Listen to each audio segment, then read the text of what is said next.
आप सभी को नमस्कार, सुप्रभात। सार्थक government job point YouTube channel आप सभी लोगों का हार्दिक स्वागत करता है। यदि आप इस चैनल पर नए हैं तो चैनल को सब्सक्राइब कर लें, वीडियो को लाइक कर दिया करें और बेल आइकन दबा करके रखेंगे तो आपको नोटिफिकेशन मिल जाएगा और आप उसे शेयर कर सकेंगे। सार्थक government job point YouTube channel आप सभी लोगों को बेहतरीन नोट्स उपलब्ध करा रहा है। यदि आप सभी लोग TET CTET super TET TGT PGT LT GIC UP constable खंड शिक्षा अधिकारी यूपी ट्रिपल एससी की किसी भी भर्ती परीक्षा की आप तैयारी कर रहे हैं तो आप सार्थक government job point YouTube channel से नोट्स लेकर के पढ़ाई करें। 9721411385 इस व्हाट्सएप नंबर पर आप लोगों को ये नोट्स उपलब्ध कराए जा रहे हैं। आप लोग जो है इसे प्राप्त करें और अपनी सफलता को सुनिश्चित बनाएं। चलिए खबरों की शुरुआत करेंगे और सारी अपडेट आप सभी लोगों को देंगे। अब आप लोग पूरी तरीके से तैयार हो जाइए एक साथ 3-3, 4-4 वैकेंसीज़ के लिए, जिसमें एलटी ग्रेड भी है, जीआईसी प्रवक्ता भी है, खंड शिक्षा अधिकारी भी है और आपका डाट प्रवक्ता भी है। ठीक है।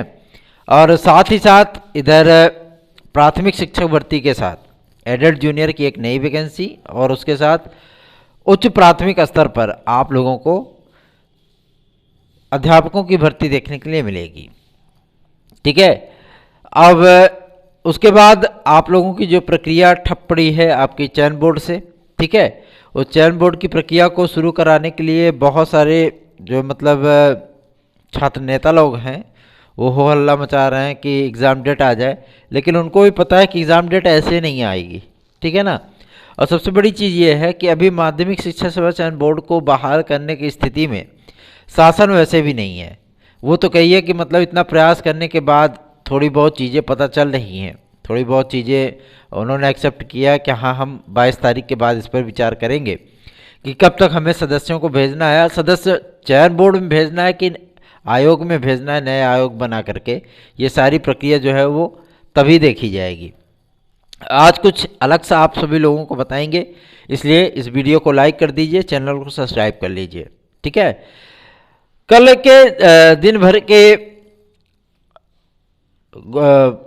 भ्रमण के उपरांत बहुत सारी चीज़ें कन्फर्म हुई हैं, बहुत सारी चीज़ें अपडेट मिली हैं जो कि संबंधित हैं आपके प्रतियोगी जीवन से। ठीक है। एक एक करके सारी चीज़ की कवरेज देंगे। उसके पहले आप लोग इस वीडियो को शेयर ज़रूर कर दिया करें। आप लोग सदस्य नहीं जोड़ रहे हैं, है ना, जिसकी सबसे ज़्यादा कमी हमें अखरती है। क्यों? क्योंकि आप लोग जो है किन्हीं भी चीज़ों की प्रक्रियाओं को आप आगे बढ़ाना नहीं चाहते हैं। ठीक है। एक कन्फर्म सूचना प्राप्त हुई है आपके टीजीटी पीजीटी के एग्ज़ाम के लिए। कल सचिव और अध्यक्ष महोदय से जब बातचीत हुई थी तो उन्होंने भी इस बात को स्पष्ट किया था कि एग्ज़ाम के 55 दिन पहले, 55 डेज़ पहले विद्यार्थियों को इस बात की जानकारी होगी कि हमारा पेपर कब होगा। ठीक। अब मुद्दा ये फंस रहा है कि कुछ कुछ विषयों में, टीजीटी में कुछ कुछ विषयों में अब विद्यार्थियों ने जो है मतलब गलतियां की हैं फॉर्म भरने में, है ना। काफ़ी सारे विद्यार्थियों ने गलतियां की हैं फॉर्म भरने में। ऐसे विद्यार्थियों का क्या किया जाए? तो ऐसे विद्यार्थियों का जो मतलब अभी तो फिलहाल उनको औपबंधिक रूप से उसमें सम्मिलित कर दिया जा रहा है, क्योंकि इसके लिए भी रिक्वेस्ट किया गया था कि विद्यार्थियों को किसी भी तरीके से परीक्षा से वंचित न किया जाए। ठीक। दूसरा ये कि नई नई प्रक्रियाएं सम्मिलित हुई हैं, है ना। जब लोक सेवा आयोग ने माध्यमिक शिक्षा सेवा चयन बोर्ड से ये बातें पूछी थी कि आपके यहाँ कला की अहर्ता क्या है, माध्यमिक शिक्षा सेवा चयन बोर्ड ने समय न गंवाते हुए तत्काल उस पत्र का जवाब 24 घंटे के भीतर ही प्रेषित कर दिया और उन्होंने बताया था कि हमारे यहाँ कला विषय की अहर्ता, चाहे वो प्रवक्ता की हो या फिर आपके प्रशिक्षित स्नातक की हो। ठीक है। अब समस्या इस बात की है कि प्रशिक्षित स्नातक यहाँ पे भी है और प्रशिक्षित स्नातक वहाँ पे भी है ना। एलटी ग्रेड में बीएड की भी डिग्री तो मान्य की जाती है। अगर बीएड की डिग्री मान्य की जाती है और वही अध्यापक उसी डिग्रियों के दम पे यहाँ पे पढ़ा रहा है, वहाँ पे जो है मतलब इनवैलिड है, ऐसा क्यों? इसके 2-4 फैक्ट निकल करके आए, आज सारी चीज़ों का डिस्कशन करेंगे। ठीक है। तो चयन बोर्ड ने बताया कि हमारे यहाँ कला विषय के लिए बीएड की डिग्री अनिवार्य नहीं है। ठीक है। विद्यार्थी विदाउट बीएड भी अगर वो प्राविधिक कला से हैं, टेक्निकल फाइनेंस हैं, बीएफए हैं, आईजीडी बॉम्बे आर्ट हैं, है ना। तो वो अप्लाई कर सकते हैं, यदि वो कंपटीशन क्वालिफाई करते हैं तो उनका चयन भी हो जाता है। इन्हीं सारी परिस्थितियों से बचने के लिए, इन्हीं सारी परिस्थितियों को लागू करने के लिए हम लोगों ने प्रयास किया था, क्योंकि यही एकमात्र ऐसी परिस्थितियां हैं जिसके माध्यम से एलटी ग्रेड कला विद्यार्थियों की नॉन बीएड वालों की नियुक्ति हो सकती है, अदरवाइज उनकी नियुक्ति बहुत मुश्किल है। क्यों? क्योंकि अधिकारी जो है मतलब किसी भी तरीके से इस समस्या का समाधान ढूंढने के लिए बिल्कुल भी अपने आप को अक्षम पा रहे हैं, ठीक है। और कोर्ट इस मामले की भरपूर सुनवाई नहीं कर पा रहा है, बार बार डेट बदल जा रही है ना। तो अब इस मुद्दे पर, क्योंकि बहुत पुराना मुद्दा हो चुका है, ये विद्यार्थी परेशान है लेकिन सबसे बड़ी समस्या यह है कि आखिर इनकी नियुक्तियां होंगी कब तक, होंगी भी या नहीं होंगी। इन सारे मुद्दों को लेकर के जब राजकीय अपर सचिव के पास हम लोग गए थे, उन्होंने स्पष्ट कह दिया था कि इस पे अंतिम फैसला जो लेना है वो लेना है शासन को, क्योंकि नियुक्ति और चयन ये दो डिपार्टमेंट ऐसे हैं जो कि मुख्यमंत्री के अधीन आते हैं, ठीक है। ये दोनों डिपार्टमेंट उन्हीं के पास है। अतः सबसे बड़ी समस्या है कि एक बार अगर मुख्यमंत्री महोदय से मुलाकात हो जाए तो जाहिर सी बात है सारी बातें, सारी चीज़ें स्पष्ट हो जाएंगी। अधिकारियों ने आपके फेवर में पत्र लिखा है, ये आपके लिए प्लस पॉइंट है, पहला। दूसरा, अर्धशासकीय सहायता प्राप्त विद्यालयों में जिस तरीके से शिक्षकों की नियुक्तियां होती हैं वही नियुक्ति प्रक्रिया राजकीय विद्यालयों में रखी जा सकती है। लेकिन अब राजकीय विद्यालय तो भाई राजकीय होता है, पूरी तरीके से गवर्नमेंटेड होता है ना, वहाँ पे कोई मैनेजमेंट भी नहीं होता है। और अर्धशासकीय सहायता प्राप्त विद्यालयों में केवल अर्धशासकीय होते हैं, वो आधे सरकारी होते हैं, आधे प्राइवेट होते हैं। क्यों? क्योंकि वहाँ मैनेजमेंट प्राइवेट होता है, विद्यालय किसी और कराता है, सरकार सिर्फ अनुदान देती है, वेतन देती है जो है मतलब टीचरों को, है ना। तो ये सारी चीज़ें जो है मतलब प्रक्रियाएं जो है वो फॉलोअप की जाती हैं। और सबसे बड़ी चीज़ ये है कि 3 संस्थान आप लोगों के फेवर में है। पहला, उत्तर प्रदेश माध्यमिक शिक्षा परिषद ने भी इस डिग्री को वैलिड कहा है, ठीक है। मैं प्रावधिक वालों की बात कर रहा हूँ।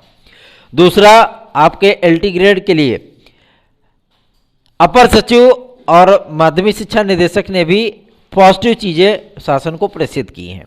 तीसरा, माध्यमिक शिक्षा सेवा चयन बोर्ड भी आपके फेवर में खड़ा है, ठीक है। उन्होंने पूरी चीज़ें की कि हाँ ये डिग्रियां वैलिड हैं किसी भी तरीके से कला विषय को पढ़ाने के लिए, ठीक है ना, वैलिड है।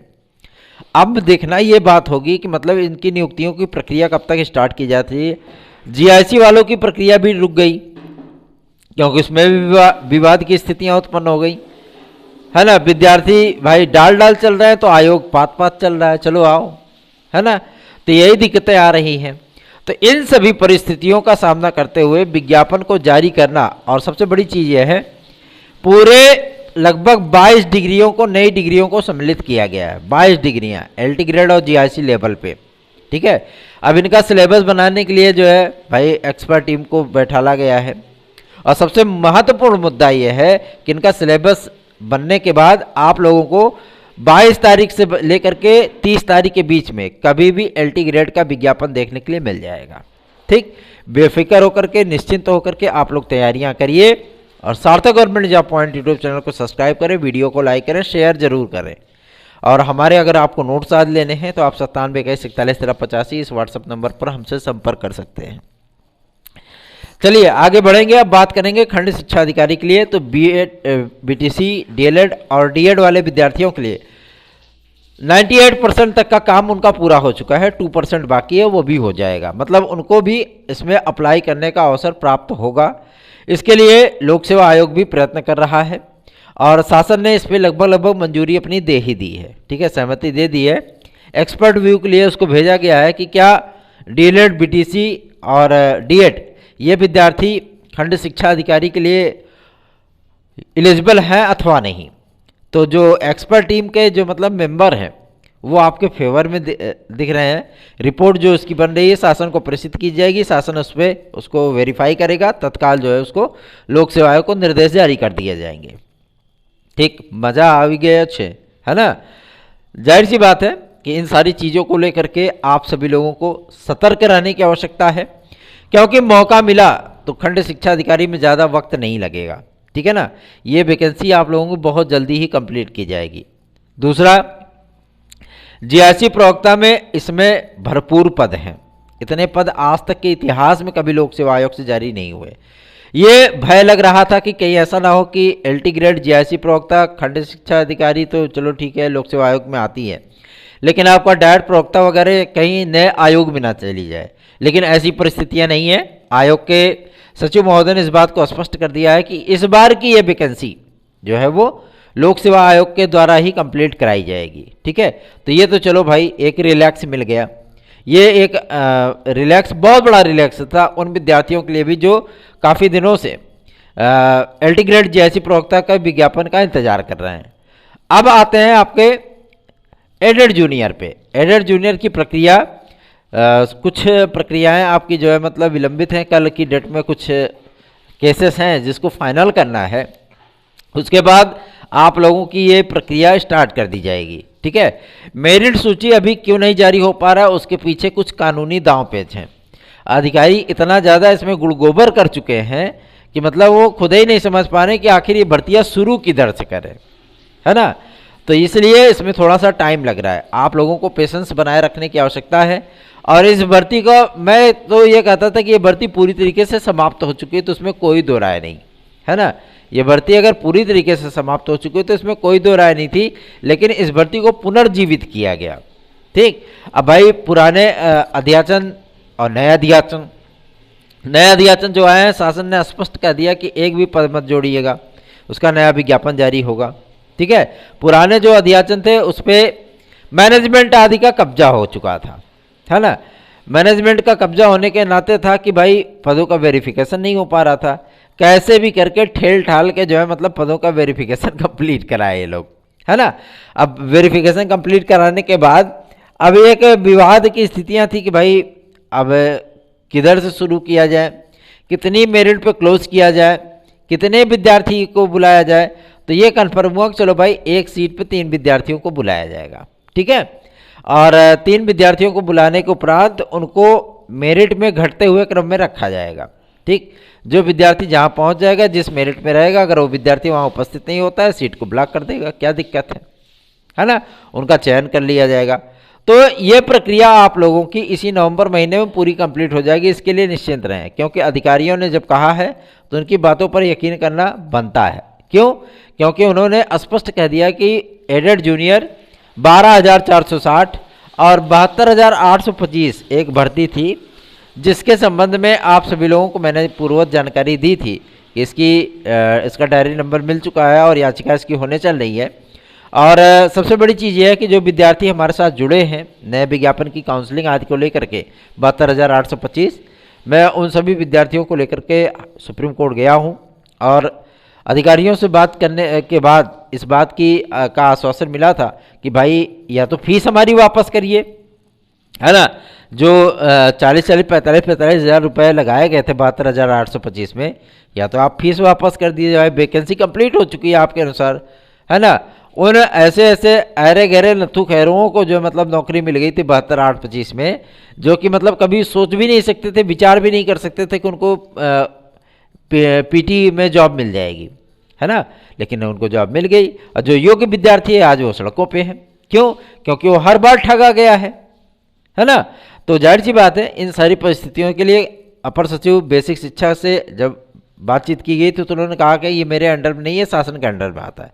तो हमने कहा चलो भाई शासन से ही देख लेते हैं। और जब इन सारी चीज़ों को लेकर के मुख्यमंत्री महोदय के पास ईमेल भेजा गया था तो उधर से जो रिप्लाई आई थी कि इस पर काउंसलिंग कराने का विचार है। ठीक, कितने विद्यार्थी आएंगे? बहुत आएंगे, 30-35 हज़ार विद्यार्थी आएंगे, है ना। इसीलिए आपको सुपर टेट 2022 का जो मतलब विज्ञापन है वो 23 में जा रहा है। ठीक, जो पद बचेंगे उसी पदों पर। अब मज़े की बात तो यह है कि 68,500 में 22,500 की सीटें रिक्त थीं। ठीक है, आप लोगों को पता होगा 22,500 सीटें रिक्त चली गई थी। वो सीटें कहाँ गई? ऐसा तो है नहीं कि मतलब अंकुरण फूटा अध्यापकों में और सारे अध्यापक जो है मतलब पूरे गमले में छछड़ गए, है ना। ऐसी परिस्थितियाँ तो होती नहीं है भाई, चयन तो करना ही पड़ेगा। अब बहुत सारे अध्यापक रिटायर भी होते हैं, है ना। बहुत सारे अध्यापक रिटायर होते हैं हर वर्ष। लगभग प्राथमिक शिक्षक में ही लगभग आपके 8-9 हज़ार अध्यापक रिटायर हो जाते हैं, है ना, तो वो पद भी रिक्त हो रहे हैं। तो इन परिस्थितियों से बचने के लिए हम विद्यार्थियों को लेकर के गए हैं। जो विद्यार्थी अभी भी हमारे साथ जुड़ना चाहें वो जुड़ सकते हैं 9721411385 पर संपर्क करके। चलिए आगे बढ़ेंगे। अब बात करेंगे आपके टीजीटी पीजीटी के लिए मज़ेदार बातें बताएंगे आप सभी लोगों को। कल आप लोगों को एक धरना प्रदर्शन देखने के लिए मिला होगा जो कि संबंधित था टीजीटी पीजीटी के एग्जाम डेट की घोषणा के लिए। घोषणा करे कौन?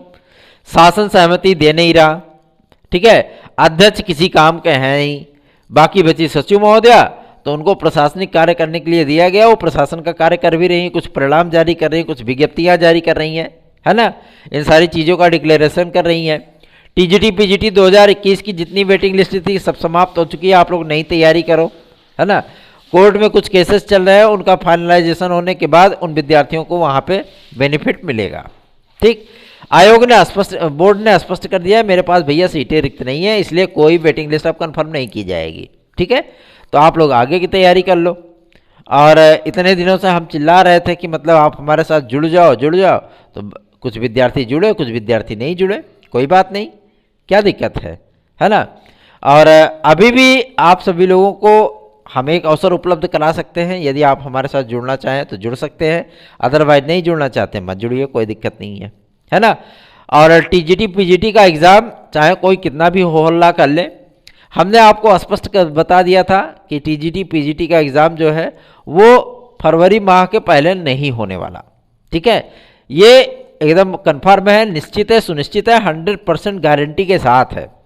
आयोग आज बोर्ड गठित हो जाए लेकिन आपकी परीक्षा ना तो दिसंबर में होगी न जनवरी में होगी। ठीक है, फरवरी में एकदम कन्फर्म है, वो भी तृतीय सप्ताह में।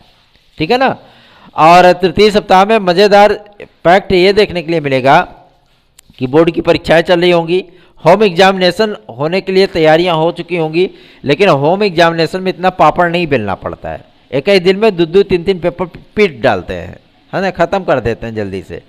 तो जाहिर सी बात है नया शैक्षिक सत्र आप लोगों का 1 अप्रैल से ही स्टार्ट होगा। गवर्नमेंट ने एकदम क्लियर कर दिया है कि 1 अप्रैल से ही नए शैक्षिक सत्र का आरंभ किया जाएगा। ठीक, अब मज़ेदार बात यह है कि आखिर इन परिस्थितियों में जो चीज़ें देखने के लिए मिलने वाली हैं, इन परिस्थितियों में एग्ज़ाम डेट की घोषणा कब होगी, तो भैया इसके लिए सदस्य का होना अत्यंत आवश्यक है।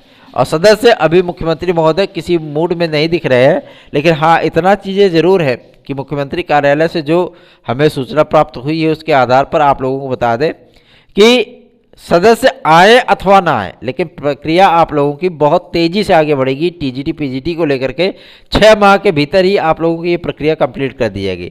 अब मज़े की बात तो ये है कि आपको टीजीटी के कुछ जो छोटे छोटे विषय हैं, जैसे आपका कृषि हो गया, कॉमर्स हो गया, है ना, उर्दू हो गया और अंग्रेजी हो गया, इसमें पदों की संख्या भी कम थी, विद्यार्थियों की संख्या भी कम होगी।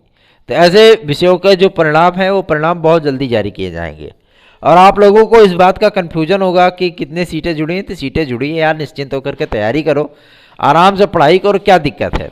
ठीक है, और गाइड वाइड मत पढ़ना, नहीं तो एकदम लप्पू जिन्ने रह जाओगे। गाइड कभी आपको सफलता नहीं दिला सकती, इस बात की गारंटी है हमारी। ठीक है, कोई प्रश्न उसमें नहीं फंसता, कुछ नहीं आता है उसमें से। ठीक है, बस आपको एक पैटर्न दे सकता है कि इस तरीके के जो है मतलब एग्ज़ाम होते हैं, इस तरीके से प्रश्न बनते हैं। लेकिन इस बार टीजीटी पीजीटी में भी आप सभी लोगों को बहुत अमूलचूल परिवर्तन देखने के लिए मिलने वाला है। अब आप कहेंगे सर परिवर्तन कौन सा, तो परिवर्तन यही है कि आप लोगों को इस बार शिक्षण विधियाँ पढ़नी पड़ेंगी। हर विषय की बात कर रहा हूँ, शिक्षण विधियाँ तैयार करके जाइएगा, कम से कम 5 से 7 प्रश्न इस बार हर प्रश्न पत्र में, हर विषय में आप लोगों को देखने के लिए मिलने वाली हैं। रही बात आपके यूपी टेट 2022 की, तो अभी यूपी टेट का भैया पीएनपी से पूरा अधिकार ले लिया गया, लेकिन सबसे बड़ा मुद्दा यह है कि अभी आयोग भी नया नहीं बना। यदि आयोग नया बन जाता है तो वो प्रक्रिया वहाँ से होगी, अदरवाइज पीएनपी को पुनः ही टीईटी कराने के लिए जो है दिया जाएगा। ठीक है, इस बार पेपर बाहर से बनाया जाएगा, इसलिए कोई दिक्कत है नहीं। अदर स्टेट के अगर एक्सपर्ट बनाएंगे तो प्रक्रियाएं जाहिर सी बात है अच्छी बनेंगी।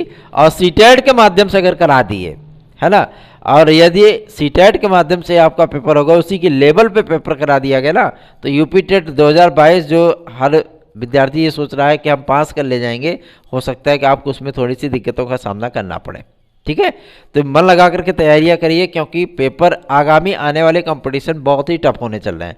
रही बात आपके पेट की, तो पेट में आप लोगों को खुशखबरी मिल सकती है, मिल गई है कि आप लोगों की पेट की जो वैलिडिटी होगी वो 3 वर्ष की जाएगी। ठीक है, वजह यह होती है कि इतना घचमच करने से क्या मतलब है, 37 लाख विद्यार्थी हर वर्ष एग्जाम में बैठे, उनकी संख्या 2-4-5 लाख बढ़ ही जाती है ना। तो इन परिस्थितियों से बचने के लिए शासन ने भी कहा यार चलो 3 वर्ष कर दो, हटाओ इसको, है ना। तो आप लोग आराम से इसकी तैयारियां करिए। नया वैकेंसी आने चल रहा है UPSSC के माध्यम से, जो विद्यार्थी पेट में क्वालिफाई होंगे, और एक निश्चित कट ऑफ के लिए भी प्रयास किया जा रहा है कि इसके लिए 60-65% का कट ऑफ कर दिया जाए तो भी बेहतर है ना। तो सार्थक government job point YouTube channel subscribe कर लीजिए, वीडियो को लाइक कर दीजिए, विज्ञापन की चिंता छोड़ दीजिए, विज्ञापन बहुत जल्दी ही आप लोगों का जारी होने वाला है। आप सभी लोग इस चैनल पर बने रहें, इस चैनल को सब्सक्राइब करें, वीडियो को लाइक करें, शेयर जरूर किया करें। आप सहयोग नहीं कर रहे हो तो हमारा भी उत्साह भंग हो जाता है ना। आप लोगों का सहयोग अपेक्षित है, और आप लोगों से यही रिक्वेस्ट करता हूँ बार बार कि आप लोग इस चैनल को अधिक से अधिक लोगों में शेयर किया करें। ठीक है, तभी हम आपके लिए जो है लड़ पाएंगे, तभी आपके लिए प्रयास कर पाएंगे। और आप लोगों में क्या है कि आप लोग एकदम से बुत बने पड़े हो, कोई दिक्कत नहीं है ना। तो अधिक से अधिक लोगों में शेयर जरूर किया करें। धन्यवाद, आप सभी के दिन शुभ हो।